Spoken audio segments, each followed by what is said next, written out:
Good day to all. I am Samuel Jensfrim, working as assistant professor in the Department of Automobile Engineering at Hindustan College of Engineering and Technology. So today we are going to have a knowledge sharing session on safety, especially this um, towards the industrial safety, which comes under the professional ethics code. So first of all, we need to get to know about what is the importance of safety in engineering. So when we just take engineering, so it is the application of science in a real-time environment or practical case, and because of the same, whatever the mistakes are taking place in engineering sector, which becomes a real disaster. Okay, so a small mistake which is made by an engineer at his working site may result in a huge loss in both monetary basis as well as in lives. Okay, so it is highly important to have safety and to follow safety procedures in all engineering sectors. Basically, what is safety? Okay, according to William W. Lawrence, okay, so one of the famous consultant of earlier times, so he told that a thing is safe if its risks are judged to be acceptable. Okay, so if a thing is said to be safe, which means the risks coming under the same are judged to be acceptable. Okay, so for understanding it in a better way, let us have some cases, some case studies. So the first basic case study is, so if a person is buying an electric dryer, hair dryer, so which is not a branded one, okay, non-brand electric dryer, and which is not having any kind of guarantee. Okay, in such situation, it may lead to a severe electric shock or a burn or a completely problematic thing about this hair dryer. But because of some reasons, people are ready to accept the risk and people are keep on buying the same hair dryer cases, we all consume Coke. Okay, we very well know about the carbonated beverage like Coke and Coca-Cola, and we very well know that almost 5% of world's cancer patients, so they got that cancer disease by drinking Coca-Cola as a beverage, a refreshing drink. But which is also becomes really a troubleful thing. But anyhow, people are consuming, but in some cases it is taken as an unacceptable risk for people, right? And then about the branded content. Okay, so we have believe that some brands which may not have the problem of which may not have the trouble of the same. Say for example, if we are regularly buying a particular branded shirt and pant, so we very well believing that that particular shirt brand or pant brand will not have any kind of stitching issues or fading issues or anything else. Okay, or in case of electronic or electrical appliance also, so we have the same belief. Okay, so if the brand is also having problem, we are ready to accept that particular risk. Okay, so here also this risk taking ability comes to play based on whether it is acceptable or not. Safety, when discussing about safety, a major thing comes to play, which is nothing but risk. Okay, so what is risk? As per William D. Rowe, so a risk is the potential that something unwanted and harmful may occur. Okay, so as per his statement, risk is something which is unwanted and it creates some harm to the people. Okay, so this is the real thing about risk. With this basics, first we are entering into voluntarism, the first factor. Okay, so as I told you, so if a person is getting involved in a racing activity, okay, so very well he know about all these things, so he volunteers himself. So in a similar fashion, so we have some examples also in this slide. Okay, so if a person who want to break the red signal, okay, which is known for stopping, definitely there may be higher probability of getting collided with any of the oncoming vehicle. Okay, but he is voluntarily taking that risk. Second thing is a person who is living near a dump site. Okay, there we very well know that in dump site people used to burn things, wastages, so which may even include some hazardous gases, which may be a hazardous thing for his safety and life. It may end up in a life risk also. So that is a kind of risk he is taking. Third thing is a boy who is riding a vehicle at a high speed. Okay, so he is thinking that he is relying on brakes, but anything may happen. There may be a technical issue, or there may be a brake failure, or he may not have sufficient time for reacting with brake. So anyhow he is taking risks. Okay, so these are considered to be voluntarism and control, right? And next thing is effective information of risk assessment. Okay, so this is what I told you. Okay, whether if a person is ready to take up a risk, in which way there is risk will end up. Okay, so that is the thing about effective information on risk assessment. Okay, as I told you, if a person is violating safety rules, okay, thereby he may result with a fatality or a failure, or there may be collision. Okay, but in case of collision, what all things will happen? Okay, his family will suffer, his parents will suffer. If he is married, his wife, children, everything may get suffered. Okay, so this is the thing. This is the effective information to which he need to know about before getting inside that particular risk. Okay, so this is the thing to be. Thing is job related risk. Okay, say for example, people are working in sewage sites, sewage plants, dump sites, or any chemical plants, or in nuclear stations. So they very well know that their jobs are having much more risks because of their job nature.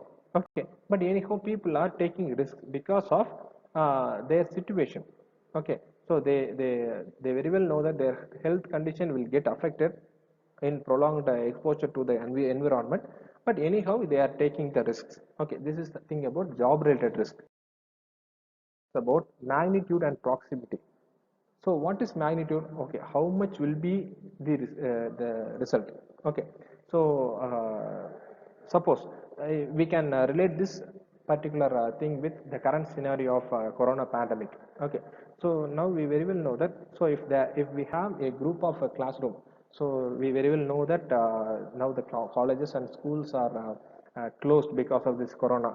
Okay, so the magnitude, suppose if the college is not closed, and if it is still running in with offline classes, in such situation what will happen?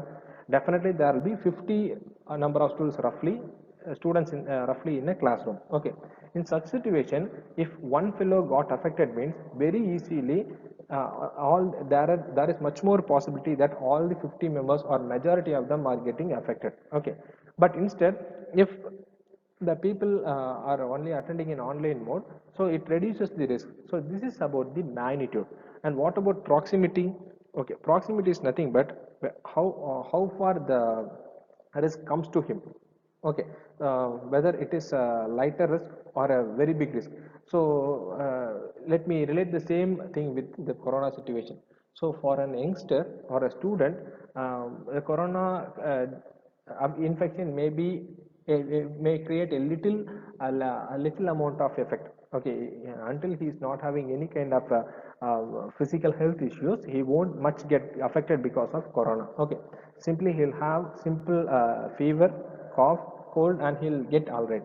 But if the same corona, if he becomes a carrier, and if he carries the same to his grandparents, so they may have the same corona as a deadly disease. Even it may end up their lives even. Okay, such kind of a fatality is going on with corona. Okay, so this is about the proximity, how far he is getting affected, or how far the risk is uh,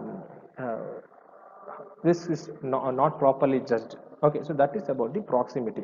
So in the same scenario, how the future risks can be reduced or minimized. Okay, so for that we have three different points to be considered. First thing is the attitude of out of sight and out of mind should be reduced. Say for example, if I think that my close circle is not, or inside my close circle, or near to my locality, no corona patients are there, means I may think that okay, corona is well under control, or it is not properly or the media is projecting it in a different way, something like that I may think. Okay, so such kind of situation is known as the attitude of out of sight and out of mind. So this need to be completely rationalized. Next thing is the assumption that precautions for future must be discounted by lower probabilities. Okay, so this is like thinking, okay, if I'm getting affected by corona, definitely it won't create much of effects in my body, so I'm having sufficient immunity. So like that, unwantedly thinking, this kind of situation need to be completely neglected, or this kind of thoughts need to be neglected. Next thing is the belief that a countermeasure will be found in time. Okay, so what we thought during the early lockdown is, so very soon people are going to invent, or they are going to formulate a new medicine for curing corona. So such kind of thing may bring out a fearlessness to the public. By the way, they may go and risk their lives. Okay, such kind of things to be completely stopped and rationalized in order to get out of such poor situation. With this basis, so finally we are going to end up with four categories of risk, which helps in knowing about or classification of type of risk. Okay, first category is known as real future risk. Okay, so by which the in reality the um, thing will happen, that is real future risk. Second thing is statistical risk. Okay, so it is based on the data. Okay, a calculated risk is known as statistical risk. The next thing is projected risk. Okay, so based on the historical studies, there may be a projected risk based on the statistical risk. Okay, and finally the risk which is intuitively seen by individuals is called perceived risk. Okay, if one thing may be riskiest to me, but some other people may find it more daring, and they'll be interested to take up the risk. Such kind of risk is known as. So to understand it in a better way, we have a real life example. Okay, so let us consider the concept of the example of going or flying in a flight, right? So for the flight insurance company, they are taking it as a statistical risk. Why? So based on the statistics, out of this much flights, this much amount of flights are getting technical issues. Some amount of flights are getting accidents, something like that. So they have all the complete statistics. So they may think that as statistical risk. Okay, based on percentage, they may calculate. Second thing is, for the passengers, it may be taken as perceived risk. Why? Based on their own perspective. Okay, so for me, that may be my first flight, and I may think it as a risky thing. But for people who are keep on traveling in flights, they may just take it as a very simple form of travel. Okay, so it is based on persons who are traveling. So it is perceived risk.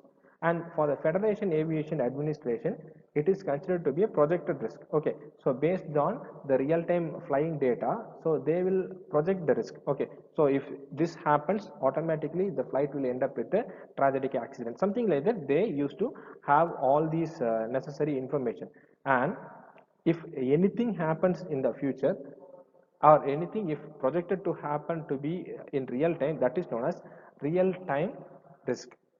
Okay, so these are the various risks we are supposed to see in our practical day-to-day life.